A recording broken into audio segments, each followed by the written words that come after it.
ভিক্ষুকের দল হিসাব নাকি দিবে না? তা আল্লাহ বলবে জিজ্ঞাসা করো ভদ্র ভাষায়, কেন দিবে না? তো ফেরেশতারা জিজ্ঞাসা করবে কেন দিবে না হিসাব? মা আতান আল্লাহু মালা, দুনিয়াতে তো আল্লাহ মালই দেয় না, আবার কিসের হিসাব? মালই তো দেয় না। সকালে আনছি বিকালে শেষ, বিকালে আনছি সকালে শেষ, নুন আনছি পান্তা শেষ, পান্তা আনছি নুন শেষ, 1 তারিখে পাইছি 20 তারিখে শেষ, আবার কিসের হিসাব? গেলি এখান থেকে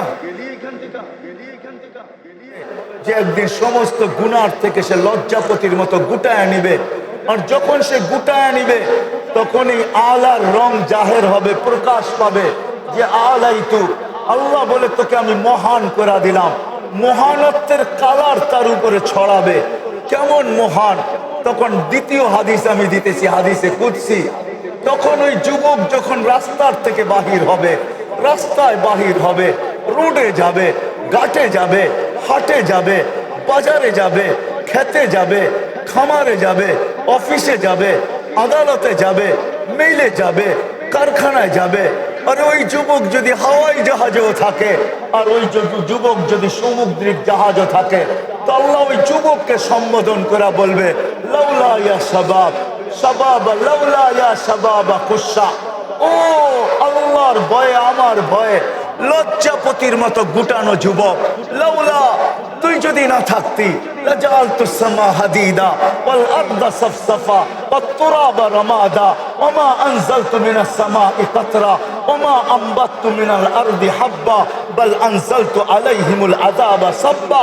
তো আল্লাহ বলবে যুবক, তুই যদি না থাকতি তো আকাশকে লোহার, জমিনকে তামার, মাটিগুলা বালু, বৃষ্টির একটা ফোঁটা না, শস্যের একটা দানা না, আমি একের পর এক আযাব দিয়া সারা দুনিয়াকে ধ্বংস করে দিতাম, কিন্তু পারি না। তো তোর জন্য পারি, কেননা তুই আমার কাছে মহান, তুই আমার কাছে, কেননা তুই সেজদায় যায় বলস আল্লাহ তুই মহান, রব্বিয়াল আলা। তো আল্লাহ বলে যুবক, তুইও আমার কাছে মহান। বলো যুবক যারা এখানে আসো, বাহির হয়ে গেলাম জানি কোত্থেকে বহুত দূরে চলে গেছি।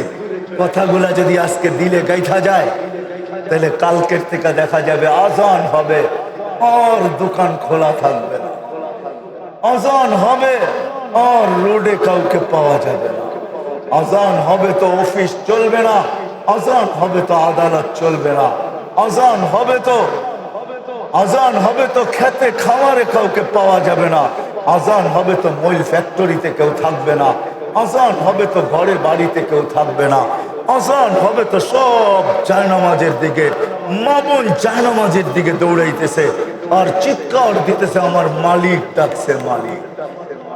কে ডাকছে? আল্লাহ ডাকছে, আল্লাহ। মাওলা ডাকছে, মাওলা। আল্লাহ ডাকছে। তখন সবার মুখে একটা শব্দই হবে, ফাফিরু ইলাল্লাহ, দৌড়াও, আল্লাহ ডাকছে, দৌড়াও, আল্লাহ ডাকছে, দৌড়াও, আল্লাহ ডাকছে, দৌড়াও, আল্লাহ ডাকছে। তো সব স্লোগান দিবে আর মসজিদের দিকে দৌড়াবে। দেখা যাবে আধা ঘন্টা না যাইতেই 10-15 মিনিটের ভিতরে মসজিদ ভরা গেছে, জায়গা দেওয়ার কোনো স্থায়ী নাই। তখন মসজিদ বড় হইতে হবে, সব মসজিদের দিকে ছুটবে আর স্লোগান হবে ফাফিরু ইলাল্লাহ, আল্লাহর দিকে। কিন্তু শয়তান চাবে না, মন চাবে না যে দিলের ভিতরে কথাগুলা গাথো, কেননা গাথলেই তো হইতে পারে যেটা গাইথা যায়, যেটা গাইথা যায়। আমাদের দেশের প্রবাদ বাক্য আছে, যদি থাকে বন্ধুর মন, তারপরেরটা জানি কি, গান হাসরতে কতক্ষণ, ঠিক না? আপনারটাই মেনে নিলাম, আপনার শব্দই ব্যবহার করলাম, যদিও আমরা বলি যদি থাকে বন্ধুর মন, নদী পার হইতে কতক্ষণ, এটাই গান হাসরতে কতক্ষণ। বন্ধুর মন থাকলে বাড়ির টান, নারীর টান, যখন নারের যখন টান থাকে তো লকডাউনও মানে না, বাসের ভাড়াও মানে না, লঞ্চের ওভারলোডও মানে না, বাড়ি যেতে হবে। কেন? নারের টান, ঠিক না? বুঝাইতে পারলাম? যখন গাইথা যাবে তখন আমাদের পরিবেশটাই ভিন্ন হবে।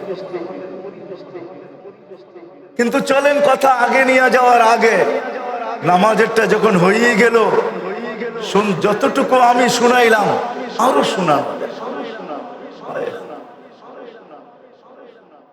হায় হায়, আমরা হয়তো মসজিদে শ্রেণী ভাগ করি, আমরা হয়তো মসজিদে ভাগ করি, শ্রেণী ভাগ করি। আমরা হয়তো গরিবকে সবাই বলে একটু পিছিয়ে দাঁড়া, ঠিক না? কি গরিবরে সবাই বলে না? কি বলে? পিছিয়ে দাঁড়া, পিছিয়ে, ঠিক না? তোর কাপড় চোপড় ময়লা, ঠিক না? কি বলেন? কি আমার মতো হুজুর ঢুকলে সবাই প্রথম কাতারে দেয়, তাও ইমাম সাহেবের সামনে দাঁড় করায় দেয়, একটা জায়নামাজ আয়না দেয়। কিন্তু আল্লাহ কিন্তু শ্রেণী ভাগ করেন নাই, আল্লাহ কিন্তু বিভক্ত করেন নাই। আল্লাহ ওই শব্দ দিয়ে আমাদেরকে ডাকতেছেন, প্রত্যেককে মেহমান বানায় ডাকতেছেন। মেহমান, শুধু মেহমান না, বিশেষ মেহমান। চৌকিদারকেও বলে আল্লাহ তুই আমার এই বেলার বিশেষ মেহমান। বিশেষ মেহমান বুঝেন? হ্যাঁ, বিশেষ মেহমান বলে যেরকম জামাই বাড়িতে, বিয়ে বাড়িতে হাজারো মানুষ খায়, কিন্তু সবাই মেহমান, কিন্তু বিশেষ না, বিশেষ একজনই, ঠিক না? কে? জামাই, ঠিক না? হ্যাঁ, বিয়ে শাদী তো অনেকেই করছেন, ঠিক না?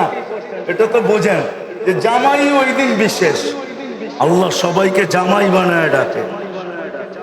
হ্যাঁ হ্যাঁ, এই জন্য শব্দই ব্যবহার করছে। আল্লাহর কাছে কি আর কোন শব্দ ছিল না?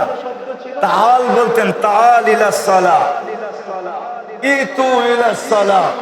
আল্লাহ হাইয়া কেন ব্যবহার করলেন? হাইয়া আলাস সালাহ। কেননা হাইয়া আরবিতে বলা হয় ওই ব্যক্তির জন্য ব্যবহার হয় যার জন্য কোনো অনুষ্ঠান রচিত হয়।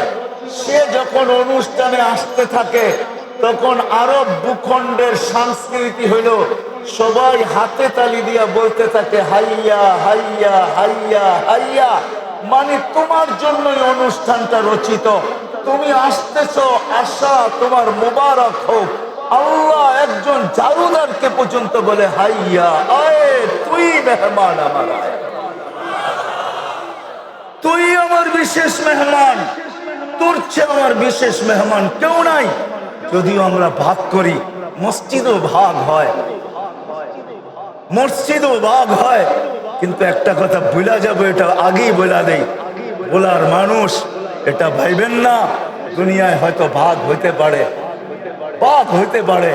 আপনিও দিলে দুঃখ পাইতে পারেন যে মসজিদেও আমাকে একটু আগের কাতারে দাঁড়াইতে দেয় না।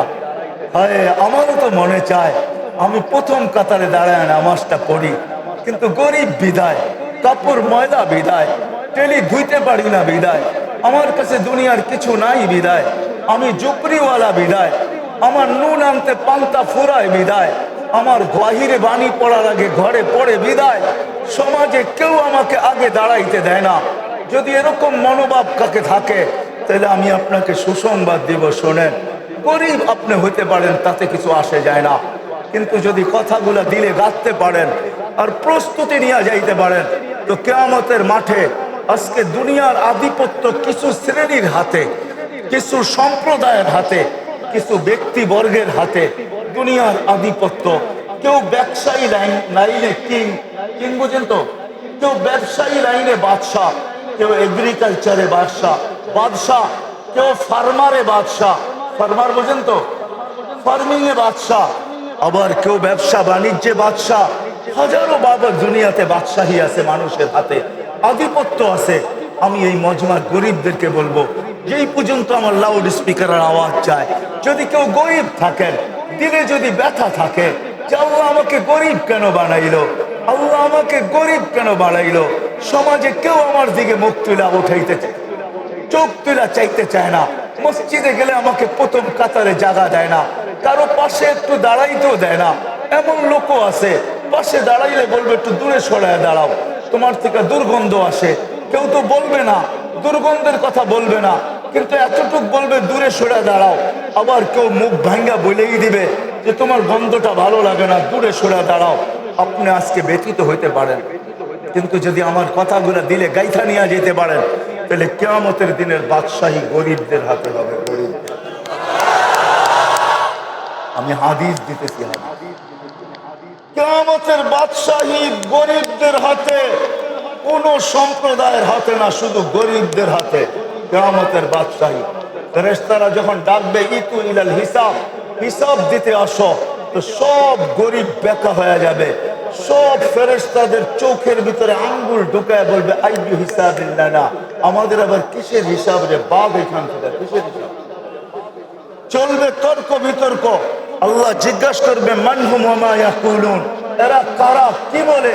ওয়া হুয়া আ'লামু বিহিম, আল্লাহ জানেন। তো ফেরেশতারা বলবে মাশারাল ফুকারা আনকারুল হিসাব, ভিক্ষুকের দল, হিসাব নাকি দিবে না? তো আল্লাহ বলবে জিজ্ঞাসা করো ভদ্র ভাষায়, কেন দিবে না? তো ফেরেশতারা জিজ্ঞাসা করবে কেন দিবে না হিসাব? মা আতানাল্লাহু মালা, দুনিয়াতে তো আল্লাহ মালই দেয় না, আবার কিসের হিসাব? মালই তো দেয় না। সকালে আনছি বিকালে শেষ, বিকালে আনছি সকালে শেষ, নুন আনছি পান্থা শেষ, পান্থা আনছি নুন শেষ, 1 তারিখে পাইছি 20 তারিখে শেষ, আবার কিসের হিসাব? গেলি এখান থেকে। ফেরেশতারা বলবে আল্লাহ হিসাব দেন নাই, এদেরকে নাকি মাল দেন নাই। পুরান আগুন দিলে জ্বলা উঠছে। দুনিয়া তো সব সময় দিলটা জ্বলন্ত ছিল। যখন এই বিত্তবানদেরকে দেখতো, ভালো কাপড় দেখতো, ভালো খাওয়া দেখতো, যখনই ভালো পোশাক দেখতো, ভালো সুঘ্রাণ দেখতো, ভালো বাড়িঘর দেখতো, তখনই দিলের ভিতরে আগুন ধাউ ধাউ করে জ্বলতো যে মালিক একে দিলি আমাকে দিলি না। জ্বলে না, জ্বলে না। এমনও দিন যাইয়া ঈদ এমনও ঈদ গেছে যে সন্তানদেরকে কাপড় পর্যন্ত দিতে পারে। সন্তান বলছে নতুন কাপড় হবে না, হয়তো সন্তানকে কোনো কথা দিয়ে জবাব দিছে, জানি না এই মজমায় থাকবে কি থাকবে না, হয়তো হইতেও পারে এই মজমায় এরকম লোক আছে যে ঈদের দিন আসছে, সন্তানরা বলছে 2টা 4টা ঈদ আমাদের চলে গেছে, যেটা করোনার ভিতরে 2020ও গেছে, 21ও গেছে, 22 আমাদের কপালে কি আছে জানি না, আমরা 22-এর অপেক্ষায় আছি। 20ও আমাদের, 21ও আমাদের 2 ঈদ চলে গেছে করোনার ভিতরেই। এরকমও মা বাবা হবে যে সন্তানকে ঈদের দিন একটা নতুন কাপড় দিতে পারে। সন্তান জিজ্ঞাসা করছে বাবা কাপড় হবে না, সন্তানকে জবাব তো কোনো না কোনো দিছে, কিন্তু অন্তরালে যে চোখের পানি ঝরাইছে যে মালিক কোথায় পৌঁছায় দিলি, সন্তানকে একটা নতুন কাপড় পর্যন্ত দিতে পারে। মা হয়তো আঁচল দিয়া চোখের পানি মুছছে, সন্তানদেরকে দেখতে দেয় না, এরকমও হইতে পারে। কিন্তু কিয়ামতের দিন ফেরেশতারা বলবে আল্লাহ পুরান আগুনে আগুন ধরায়া দিছেন, এমনি তো দুনিয়ায় জ্বলতে জ্বলতে আসছে, আবার হিসাবের কথা বলে আমরা আগুন ধরায়া দিছি, তো জবাব দিছে আপনি নাকি মাল দেন নাই। তো আল্লাহ বলবে সাদাকু, এরা সত্য বলছে, মা আতাইতুহুমুল মাল, আমি এদেরকে মাল দেই না, মাল। ও বলার গরিবরা, যদি এই মজমায় কেউ ঠেকা থাকেন কান খুলে শোনেন, কিতাবের নাম আমি বলে দিতেছি, বলার ওলামায়ে কেরাম ইচ্ছা করলে মোতালা করতে পারেন। লুবাবুল হাদিস আলা কওলিল হাসিস, জালালউদ্দিন সুয়ুতী রহমতুল্লাহ আলাইহির লেখা, যদি আপনাদের কুতুবখানায় থাকে তো মোতালা করতে পারেন। লুবাবুল হাদিস আলা কওলিল হাসিস, ওই কিতাবে লেখা আছে কিয়ামতের দিন আল্লাহ গরিবদেরকে এমন কাছে করবে, এমন কাছে, ইয়াতাদিরুহুম রাব্বুহুম, আল্লাহ কিয়ামতের দিন তাদের সামনে নমনীয়তা ভাব প্রকাশ করবে। ইয়াতাদিরুহুম রাব্বুহুম, আল্লাহ বলবে এদেরকে মাল দিনে সত্য, দুনিয়াতে আর কিসের ঐক্য জোট? আমি বলি ঐক্য জোট তো হবে কিয়ামতের মাঠে, সারা দুনিয়ার গরিব এক হবে, জোট বাঁধবে আর স্লোগান দিবে আইয়ু হিসাবিল্লানা মা আতানাল্লাহু মালা, আমাদের কিসের হিসাব রে, আল্লাহ তো মালই দেয় নাই, কিসের হিসাব রে, আল্লাহ তো মালই দেয় নাই, আমাদের কিসের হিসাব রে, আল্লাহ তো মালই দেয় নাই। তারপরে বলবে আমাদেরকে থামায় রাখছো তো, রাখছো কেন?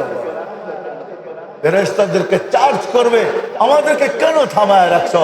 তো ফেরেশতারা বলবে আল্লাহ ময়দান গরম, ঐক্য জোট হয়ে গেছে, স্লোগান চলতেছে, ময়দান গরম হয়ে গেছে, টিয়ার গ্যাস না লাঠি চার্জ। তো আল্লাহ মুস্কি মুস্কি হাসবে, তার বলবে গত্তুহুম অস্তুরুহুম, আগে এগুলাকে লুকাও এবং ডাকো, ফেরেশতারা বলবে কেন লুকাবো, কেন ঢাকবো? বলে সামনে যা শোনাবো যদি ধনীরা শুনে একটাকেও যেতে দিবে না। ফেরেশতারা বলবে মানি? দুনিয়াতে জাকাতের কাপড় দিছে যদিও এক দোয়া শেষ দিছে তো না, দেয় নাই? হ্যাঁ, লুঙ্গি দিছে তো যদিও এক দোয়া শেষ দিছে তো, কিছু না কিছু ইহসান তো করছে গরিবদের উপরে, না করে নাই? হ্যাঁ, কেননা কিয়ামতের 50টা নামের ভিতরে একটা নাম এটাও আছে, ইয়াউমাল জাযা, বদলার দিন। যে যা করছে তার বদলা পাবে। আল্লাহ বলে আগে ডাকো আর লুকাও এগুলাকে। তো ফেরেশতারা এক সাইডে নিয়ে ডাইকা দিবে, তারপরে আল্লাহ বলবে কুলু লাহুম ইনতালিকু ইলাল জান্নাতি বিগাইরি হিসাব ওয়ালা কিতাব। এদের কানে কানে বলে দাও হিসাব আর কিতাব ছাড়া এরা যেন চুপে চুপে জান্নাতে চলে যায়। না না, এখানেই শেষ না। ফেরেশতারা কানে কানে বলবে হিসাব কিতাব ছাড়া জান্নাতে চলে যাও। আবার আগে যায় বলবে শোনো শোনো শোনো, দাঁড় করায় বলবে শোনো শোনো শোনো, তামাত্তাউ খামতু মিয়াতি আম হাত্তা ইয়াদখুলাল আগনিয়া। 500 বছর তোমরা এই বড় লোকদেরকে, দুনিয়ার ভিতরে যাদের আধিপত্য ছিল, দুনিয়াওয়ালাদেরকে, যারা দুনিয়ার মুখের ভিতরে পড়া, দুনিয়ার ভালোবাসায় পড়া আখিরাতকে ভুলে গেছে, দিলের ভিতরে কোনো কথাই গাথেন নাই, এদিক দিয়া শুনছেন এদিক দিয়া বাহির করে দিছেন, এরা তোমাদেরকে দেখায়া 60-70 বছর খাইছে, ভোগ করছে। আজকে তোমরা 500 বছর ওদেরকে দেখায়া, এরা দুনিয়ার বার্গার খাইছে, তোমরা জান্নাতের বার্গার খাইবে। এরা দুনিয়ার রোস্ট খাইছে, তোমরা জান্নাতের খাইবা। এরা দুনিয়ার গ্রিল খাইছে, তোমরা জান্নাতের গ্রিল খাইবা। এরা দুনিয়ার হটডগ খাইছে, তোমরা জান্নাতের হটডগ খাইবা। এরা বাহির থেকে কাচের ভিতর থেকে দেখতে থাকবে এই পার থেকে, আর গরিবরা জান্নাতের ভিতরে ওদেরকে দেখায় দেখায় চমচম চমচম করে খাইতে থাকবে। 500 বছর যেদিন পুরা হবে ওই দিন আল্লাহ ঢুকতে দিবে। আপনি গরিব তাতে কিছু আসে না, এইখানে গাথেন ওঠেন, আজকের থেকে অঙ্গীকার করেন। আমি কথা আগে নিয়ে যাওয়ার আগে অঙ্গীকার নিতে চাইতেছি, লম্বাও আমি আর করবো না, অল্প সময়ের ভিতরে শেষ করে দিব। গাথেন দিলের ভিতরে, অঙ্গীকার করেন, পায়ে হাত রেখা বলি যা করেন আর না করেন, আজকের থেকে যা করেন আর না করেন তাতে আমার কিছু আসে যায় না, কিন্তু আমি আজকে আপনাদের কাছ থেকে পায়ে হাত রেখা অঙ্গীকার নিব, হাত জোর অঙ্গীকার নিব। কমসে কম এই এলাকার যুবকদের কাছে নিব, এই মজমায় যে যুবক আছে তাদের পায়ে হাত রেখা নিব যে আজকের থেকে আমি নামাজের সাথে আপোষ করব না। ওয়াদা? বিলকুল ওয়াদা, নামাজের সাথে আপোষ করব না। ঠিক আছে, আল্লাহ কবুল করো। নামাজের সাথে কোনো আপোষ নাই, তারপরে আপনি যা খুশি তা করেন, আমার কোনো আপত্তি নেই। যা খুশি তা করেন, আমার কোনো আপত্তি নেই, কিন্তু দিলে গাইথা নেন। কালকের থেকে শুরু করেন। যারা আজকে আসাও পড়েন নাই, শুনছেন ঢাকার থেকে খুব ডোল পিটানো হয়েছে আমার নামে, কিন্তু যত ডোল পিটাট হয়েছে একটা প্রবাদ বাক্য আছে, যত ডাকে অত বড়ে না, অত বর্ষে না। যত ডাকে, যত গর্জে তত বর্ষে না। আমাদের বরিশাল্লা ভাষায় একটা আছে, বোলার ভাষায় যত ডাকে তত কি কয়, আরে বোলার ভাষা কর না,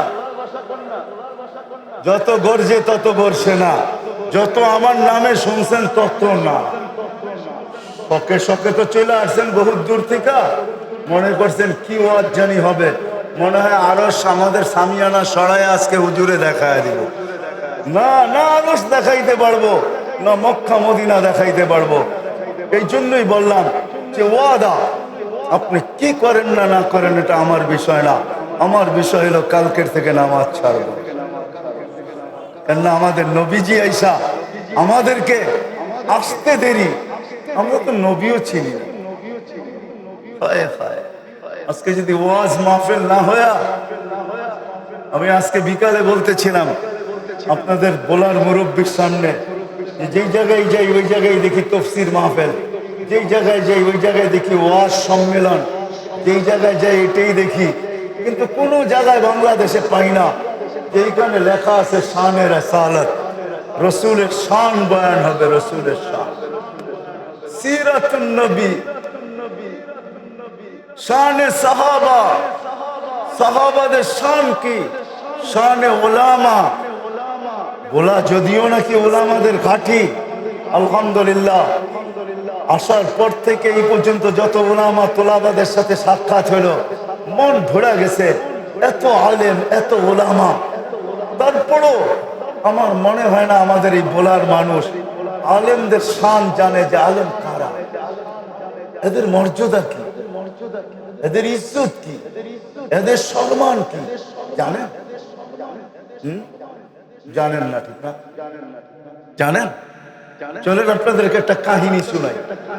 কসম খোদা, আমার যদি অ্যাবিলিটি থাকতো তাহলে আমি ওই ব্যক্তিকে আপনাদের এখানে এসে দাঁড় করাইতাম। আমি ওকে চিনি, ও এখনো আছে। অ্যাবিলিটি নাই দিদি আমি ওকে আনতে পারবো না। ওলামা না, ওলামা না, আমি দুইটা কাহিনী আপনাদেরকে শোনাবো। ওলামাদের দাম কি, ওলামাদের মর্যাদা কি। এই মাদ্রাসায়ও আছে খাদেম আছে, ঠিক না? আছে না? কি ওস্তাদ আছে, খাদেম আছে না আপনাদের? খাদেম, তার পথটা অনেক উঁচা না নিচা? নিচা না? সে মাদ্রাসার হেফজোখানার ছেলেদের খেদমত করে। আর খাদেমকে পোলাপানরা খুব দুষ্টামি করে খাদেমের সাথে, ঠিক না? কেউ বড় ভাই কয়, কেউ ছোট ভাই কয়, কেউ আবার অনেক শব্দও কয়। তো ওই খাদেমকে ছেলেরা দেখলেই কইতো ওই গরু। ও একটু সাদা সিধা ছিল, বালা বুলা ছিল, বুলা বালা হয় না, এরকম ছিল। ছেলেরা দেখলেই ডাকতো গরু। বেচারার দিলে আঘাত লাগতো কিন্তু কিছু বলতো না। কিন্তু একদিন বৃষ্টির ভিতর, বৃষ্টি চলতেছে, তার দায়িত্ব ছিল এই ক্লাসের ছেলেদের, ভেবজোখানার ছেলেদের খাওয়া নিয়ে আসবে বা মক্তবের ছেলেদের খাওয়া নিয়ে আসবে। তারা ছোট ছোট ছেলে লাইনে দাঁড়াইলে খানা আনতে গেলে টিফিন কারি খুলা পড়বে, এই করবে সেই করবে। তো অনেক মাদ্রাসার ব্যবস্থাপনা আছে, মক্তব হেফজোখানার ছেলেদেরকে মক্তব হেফজোখানায় বসায় খাওয়ানো হয়। দায়িত্বটা ছিল তার। একদিন তুমুল বৃষ্টি, খানা নিয়ে আসতেছে না। ছেলেরা বলতেছে গরুটা এখনো আসে না, গরুটা এখনো আসে না, গরুটা এখনো আসে না। হঠাৎ দেখে যে বৃষ্টির ভিতরে ভিজেই নিয়ে আসতেছে, তো সব হাততালি দিয়া বলতেছে ওই যে গরুটা আসতেছে। এই কথা কানে পড়তে দেরি, দিল বেদলতে দেরি হয় না। আইনা খানা রাইকা সোজা মোহতামিম সাহেবের কাছে গেছে, যা বলছে হুজুর চাকরি করবো না। কেন? এগুলো একটাও মানুষ বানান না, সারাদিন গরু বলে তো বলে শোয়া নেই। আজকে এই বৃষ্টির ভিতরে খাওয়ান নিয়ে আসতেছি, আর সবাই এরকম চিৎকার দিছে। এর আগে তো গরু শব্দটা আমার কানে যাইতো, আজকে তো চিৎকারের চোটে পুরো মহল্লা ছড়ায় গেছে আমি গরু চাকরি করবো। চলে গেছে, রাত্রে ঘুমায় গেছে, দেখতেছে কিয়ামত কায়েম হয়ে গেছে। ওই গরু পড়ছে রাতের কিনারে যে দাঁড়ায় আছে, সামনে দেখতেছে চুলের মতো চিকন, তলোয়ারের মতো ধার, উঠবে তো উঠবে কিভাবে। একটু পরক্ষণেই দেখতেছে ওই মাদ্রাসার চিৎকারের আওয়াজ শোনা যাইতেছে। কেননা বাচ্চাদের স্বভাবই হলো যেদিক দিয়া যায় ওদিক দিয়ে চিল্লাইতে চিল্লাইতে যায়। শান্ত স্বভাব ওদের না, বাচ্চাদের সব চিল্লাইতে চিল্লাইতে আসতেছে। যখন পলসেরাতের পাড়ে আসছে, আসতে দেরি, পলসেরাত হাইওয়ে হইতে দেরি হয় না। এটাই সত্য। যাদেরকে আল্লাহ পলসেরাত পার করাবে তাদের জন্য পলসেরাত চুলের মতো চিকন হবে না, তলোয়ারের মতো দাঁড় হবে না। ওর জন্য তো পলসেরাত হাইওয়ে হবে, হাইওয়ে, শত লাইনের হাইওয়ে হয়ে যাবে, শত লাইনের হাইওয়ে। হাইওয়ে চিনেন? আমাদের দেশের গুলো হাইওয়ে না, আমরা যদিও বলি হাইওয়ে তো উন্নত দেশে 8 লাইন 10 লাইন 12 লাইন পর্যন্ত হাইওয়ে, এরকম শত লাইনের হাইওয়ে হবে। তো সব বাচ্চাগুলা পলসেরাতের উপরে উঠতেছে আর দৌড়াইতেছে আর চিৎকার দিতেছে। পিছনে একটা পড়া গেছিল, ওর নজরে গরু পড়া গেছে, ও চিৎকার দিছে, ওই সব পিছে দেখছে, কিছে নামবো, গরুটা দাঁড়ায় আছে, ওরে পার করাবি না? তো সবার দিলে লেগে গেছে, হ্যাঁ ঠিকই তো। সব ফিরে আসছে, দেখে দাঁড়ায় আছে। তো সবাই কেউ হাতে ধরছে, কেউ পায়ে ধরছে, একবারে চাঙ্গুলা করে আমাদের ঢাকার ভাষা উপরে উঠাইয়া কান্দে নিয়া চত্বরে পার করাইয়া দেয় গরু। কয়া সব ফুর্তিতে নাচতে নাচতে গরুরে পার করায় দিছে। বাস ঘুমের থেকে জায়গা গেছে, উঠা মাদ্রাসায় দৌড়ায় আইসা মোহতামিম সাহেবের দরজা খটখটানি শুরু করছে। মোহতামিম সাহেব বলতেছে এত রাত্রে কে আসলো? খুলে দেখে ওই গরু। এত রাত্রে কেন? বলে হুজুর মাফ করেন, মাদ্রাসার চাকরি করব। বলে তুমি না বললা কিছু সকালবেলা চাকরি করবে না? বলে আগে শুই না করতাম, এখন চোখে দেখা করব। আজকে যদি শানে ওলামা হইতো তাহলে আমার কাছে ভালো লাগে। আমি ওলার মুরব্বীদেরকে বলবো ব্যানার চেঞ্জ করেন, এই ওয়াজ আর তাফসীর শানে সাহাবা করেন, শানে রাসালত করেন, সিরাতুন নবী করেন, শানে ওলামা করেন, যাতে আমাদের জাতি জানুক আমরা তাদেরকে পাশে পাইতে চাই। কেন পাইতে চাই? এদেরকে কাছে ডাকতে চাই। কেন ডাকতে চাই? আমাদের সাথে সংযুক্ত করতে চাই। কেন সংযুক্ত করতে চাই? ওরা আমাদের মর্যাদা কি? এরা আমাদের সাথে থাকলে হবে কি? দুনিয়ার কিচ্ছু দেওয়া যাবে না। চলেন আরেকটা কাহিনী শুনায়া আমি আমার কথার আগে বাড়তেছি। সুলতান মাহমুদ গজনবীকে চিনে না এরকম লোক নাই। সুলতান মাহমুদ গজনবী রহমতুল্লাহ আলাইহি ওলামারা ভালো ছিলেন ওদেরকে, যিনি ভারতবর্ষ সেই ভারতবর্ষকে যিনি স্বাধীন করছেন, সুলতান মাহমুদ গজনবী রহমতুল্লাহ আলাইহি বাদশাহ ছিলেন। ওনার দিলের ভিতরে প্রশ্ন ছিল, তিনটা প্রশ্ন ছিল। আমি তিনটা বলবো না, দুটা বলবো। ওনার মনে দুটা প্রশ্ন ছিল। যে আলেমদের প্রথম প্রশ্ন ছিল, আলেমদা ওয়ারাসাতুল আম্বিয়া হবে তো হবে কেন? আমরা হব না কেন? আমরা তো আলেমদের চেয়ে বেশি খেদমত করি। দেশের পরে দেশ স্বাধীন করতেছি আর আল্লাহর ঝান্ডা গাড়তেছি, আমরা কেন ওয়ারাসাতুল আম্বিয়া হব না? আলেমরা হবে কেন? আর দ্বিতীয় প্রশ্ন ছিল, মরার আগে যদি জানতে পারতাম আমি জান্নাতে যাব না জাহান্নামে। যদি জাহান্নামী হইতাম তো এইখানেই কান্নাকাটি করে আল্লাহর কাছ থেকে মাফ করায় নিতাম। কান্না কবরে যাওয়ার পরে তো সময় পাওয়া যাবে, সুযোগ পাওয়া যাবে, সময় পাওয়া যাবে, বলার মানুষ, মূল্য পাওয়া যাবে। বিদা আগেই চোখের পানি ঝরাইতাম মাপ চাওয়ার জন্য। আর যদি জানতাম জান্নাতি তো শুকরিয়ার চোখের পানি ঝরাইতে থাকতাম। তো গজনির ভিতরে একদিন রাত্রে সুলতান মাহমুদ হাঁটতেছেন। মাদ্রাসার এক তালেবে এলেম, পড়ার জন্য বাতি ছিল না তার কাছে, কিন্তু কালকে ইসলাতকে সবক শুনাইতে হবে, পড়বে তো পড়বে কোথায় যায়? তো বাহির হয়ে গেছে কিতাব নিয়ে বাজারের ভিতরে। তো দেখতেছে কাবাবওয়ালা কাবাব পাসতেছে আর বিক্রি করতেছে।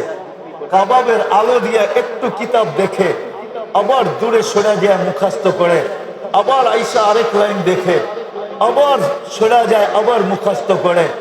এইভাবে সুলতান মাহমুদ দূরে থেকে দেখতেছেন, ছেলে আসে আর যায়, আসে আর যায়, আসে আর যায়, আসে আর যায়। সুলতান মাহমুদের চোখে পানি চলে আসছে। গুরবতের দারিদ্রতার জমানা ছিল, সে শাহী বাতি এক লোককে দিয়া পাঠাইছে, যাও এই বাচ্চাকে দিয়ে আসো আর বলো এই শাহী মশালের ভিতরে, বাতির ভিতরে তেল ভরা আছে, তুমি 1 মাস কিতাব পড়লেও এটা শেষ হবে না। সে তেল ভরা পাঠায়া দিছে।